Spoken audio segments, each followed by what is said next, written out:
Who am I here with today? I am Tricia Woodford, and I am one of the captains of the Marist cheer team. Tricia, why'd you decide to choose Marist, and what led you to try out for the cheerleading team? I chose Marist because it felt very homey compared to all the other schools that I toured, and also my aunt went here for fashion merchandising, which is one of my majors, and she was also a part of the cheer team. So do you think that your aunt being a cheerleader here inspired you to become a cheerleader at Marist? It definitely did. She said she really enjoyed her time here at Marist, although there was a big year difference. I knew that if she really loved it here, that I would really love it here. How did you get involved with the team? Was there an extensive tryout process?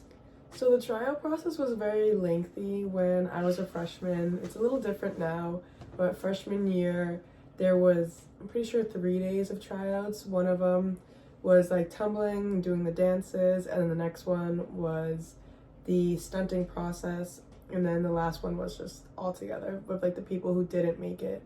The people who did make it between the two processes. Has the process changed throughout the years? Yes, it's definitely changed into only 2 days, and it's just very you have to watch everyone over the 2 days of the process. So whoever doesn't make to day 2, then that's who usually the team is. So what's something people might not know about college cheerleading? It's a very time-consuming sport. I know sometimes we're not considered sport, but I'll say sport.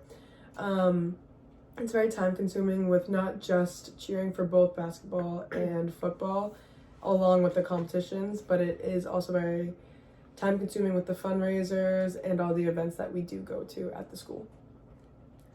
So do you think people underestimate how physically demanding cheer is at Marist?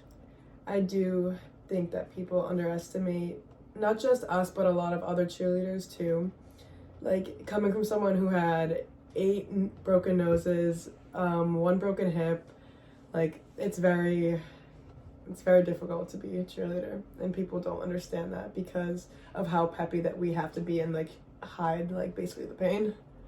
What would you say to someone who doesn't consider cheer a sport?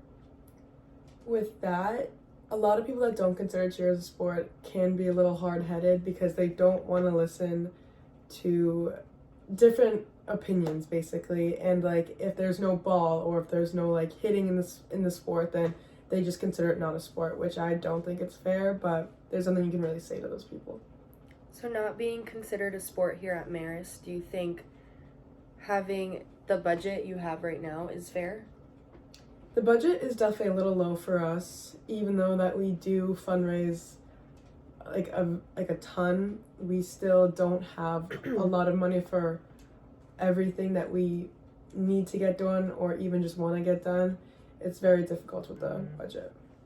So as a captain, do you feel that Marist views the cheerleading team? How do you think the team is viewed in Marist eyes? I think it's definitely better with the past probably 2 years, but I remember when we were still starting out, or I was still starting out, it was they didn't very care about us a lot. They just expected us to be everywhere and with do whatever, basically pushed us aside when we needed to we need practice time or whatever, and they don't really care about that. But I do think that especially this year it is getting a little better. So you think the team gets the recognition and support it deserves? Not fully, but I do think that there is a little more recognition than in the past years. How do you balance cheer, school, as well as other hobbies? So I do have some crazy hobbies on the side. So I'm not only a cheerleader, I'm also a bodybuilder, and I do work on the side and have classes, obviously. I do think being not just a cheerleader, but also someone a part of a sports team that does have hobbies, I think it's very important to have either a schedule set up or very time efficient. I do think that being time efficient, it could also help with years to come after school. I think that it's a good thing to learn so young, because when you get older, when you get into the real world, you're gonna need that. Thank you so much for your time, Tricia. Thank you.